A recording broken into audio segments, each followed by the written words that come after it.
പപ്പുവിനോട് ഒരു കാര്യം ചോദിക്കാമെന്ന് വിചാരിച്ചു. അന്ന് എന്തിനായിരുന്നു പപ്പൂസ് പസ്പം തൊട്ടുകൊണ്ട് തപസ്സിരുന്നത്? വശീകരിക്കാൻ. ആരെ?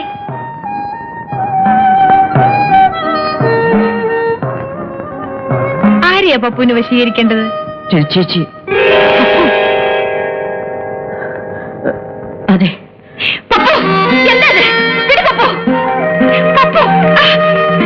എന്താ കുട്ടി ഇത്?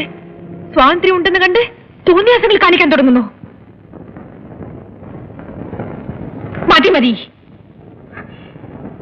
ഞാനിതാരോടും പറയാനൊന്നും പോകുന്നില്ല.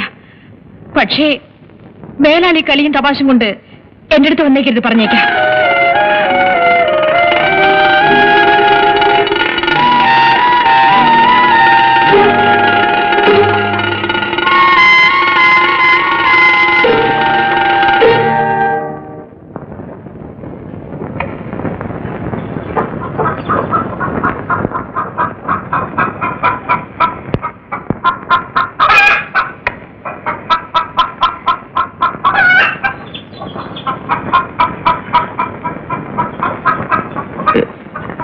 ചേച്ചി, ഈ ആഴ്ചത്തെ വാരികയുണ്ടോ?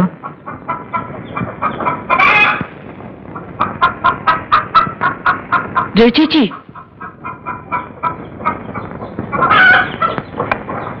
ഈ ആഴ്ചത്തെ വാരികയുണ്ടോ? അവിടെ എങ്ങാനും കാണും. അവിടെ എന്ന് പറഞ്ഞ ഒന്ന് എടുത്തു വന്നൂടെ? ഞാൻ പറഞ്ഞു കഴിഞ്ഞു, കുട്ടി എന്നോട് പെരുമാറാൻ വരരുത്. മതി കൂട്ടുകെട്ടൊക്കെ.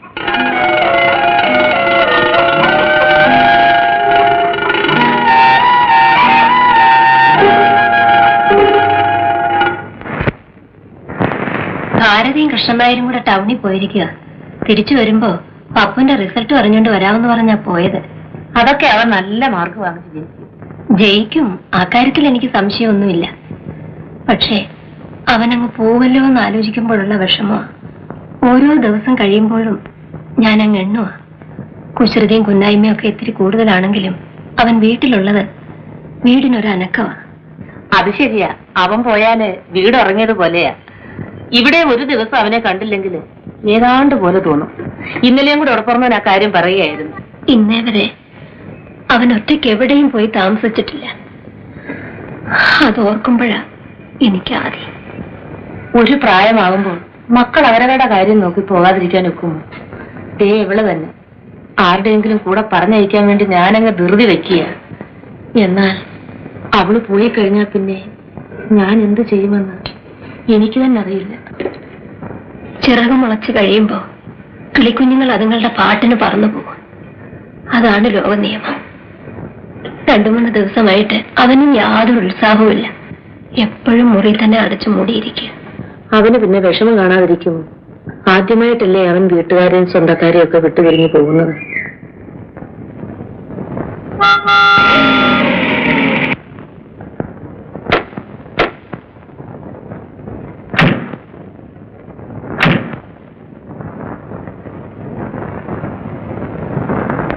അല്ല, കൂട്ടുകാരനെ കാണാൻ പോയിട്ട് അയാളുടെ കാറും തപ്പിക്കൊണ്ടെങ്കിൽ പോന്നു. ഇങ്ങനെ വിരുന്ന് പോയാൽ കൊള്ളാം. അതെ, ഈ പട്ടാളക്കാരുടെ പരിപാടി ചേട്ടത്തിക്ക് അറിയാൻ വേഞ്ഞ എവിടെ പോയാലും അവിടെയുള്ള എന്തെങ്കിലും സ്വന്തമാക്കുക എന്നുള്ള ഞങ്ങളുടെ ഒരു ഓ പിന്നെ രാത്രി ബസ് യാത്ര ചെയ്യണ്ടെന്ന് പറഞ്ഞ തോമസ് സാർ നിർബന്ധിച്ചു കൊടുത്ത് അയച്ചതാ. ഇന്ന് ആ റിസൾട്ട് അറിഞ്ഞോ? പപ്പു,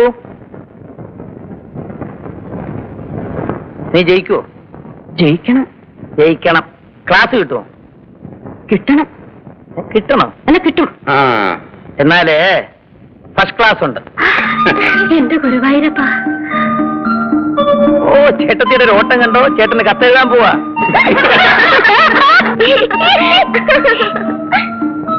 എന്താ ഇത്ര പുണ്യം? അയ്യ, അവന്റെ ഒരു ചിരി. ആമ്പിള്ളേരെ ക്ലാസ് വാങ്ങിച്ച പരീക്ഷയ്ക്ക് പാസ്സായ. നിനക്ക് എത്ര മാർക്ക് കിട്ടടാ? കണക്കിലൊഴിച്ച് ബാക്കി എല്ലാത്തിനും ജയിച്ചല്ലോ. കണക്കിന്റെ കാര്യം കൂടെ ഒന്ന് പറ സാറേ. ഒന്ന് മൊഴിഞ്ഞാട്ടെ.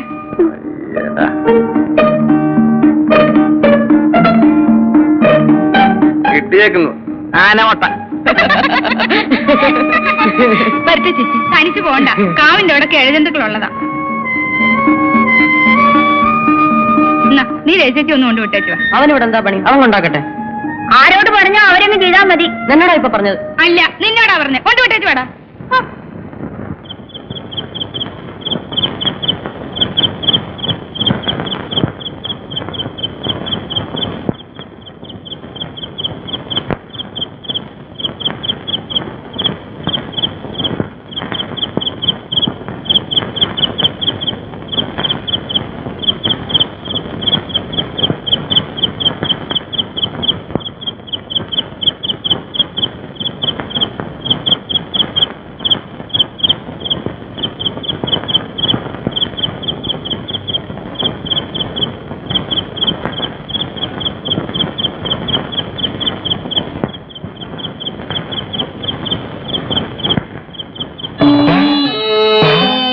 പപ്പു ലൈറ്റ് അടിക്ക്. പപ്പു ലൈറ്റ് അടിക്കാൻ. എനിക്ക് വെളിച്ചം കാണണ്ടേ?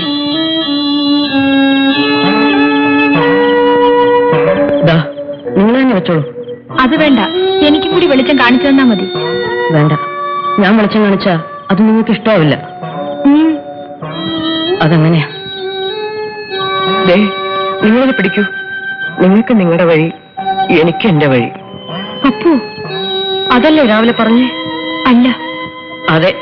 അല്ല പപ്പു, പപ്പുവിന്റെ പോക്ക് ശരിയല്ലാന്ന് കണ്ട് ഞാൻ പറഞ്ഞു തന്നേ ഉള്ളൂ. ഒന്നുമല്ല. പിന്നെ നിങ്ങൾക്ക് എന്നെ ഇഷ്ടമല്ല എന്ന് ഞാൻ പറഞ്ഞോ? പപ്പു? പപ്പുവിനോട് എനിക്ക് ഇഷ്ടക്കേടൊന്നുമില്ല. പിന്നെ രാവിലെ പറഞ്ഞതോ? എന്ത്? കൂട്ടുകെട്ടൊക്കെ മതിയെന്ന് പറഞ്ഞില്ലേ?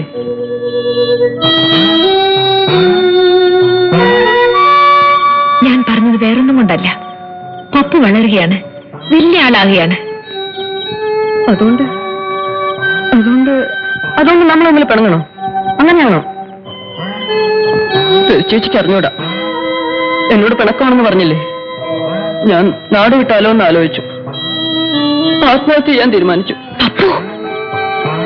ഞാൻ മരിച്ച ആർക്കും ഒരു നഷ്ടമില്ല, എനിക്കറിയാം. വേണ്ട പപ്പു, നമ്മൾ തമ്മിൽ പിണങ്ങണ്ട.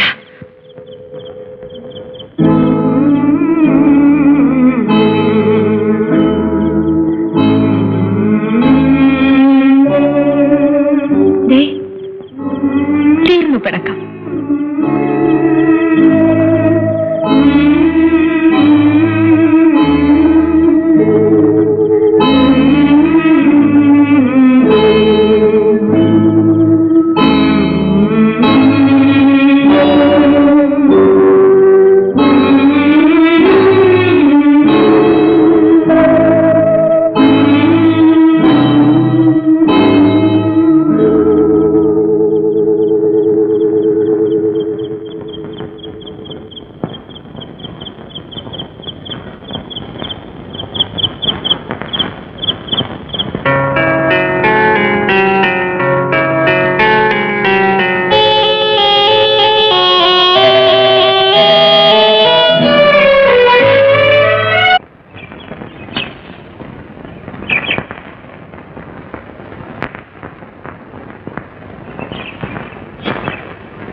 ഫസ്റ്റ് ക്ലാസ് വാങ്ങിച്ചതിന് എന്തെങ്കിലും പ്രസന്റേഷൻ അയച്ചു കൊടുക്കാമെന്ന് അച്ഛൻ എഴുതിയിട്ടുണ്ടായിരുന്നു. ഈ ഉഴപ്പനെ കൊണ്ട് ക്ലാസ് വാങ്ങിപ്പിച്ചതിന് സത്യത്തിൽ ചേച്ചിക്കാ പ്രസന്റ് തരേണ്ടത്. കാണ്ടോ നോക്ക് സാറേ. കൊള്ളാല്ലേ? ഹായ്, നല്ല മുഴക്കം. കിണ്ണത്തിൽ ഈർക്കിൽ വെച്ച് കൊട്ടുന്ന പോലുണ്ട്.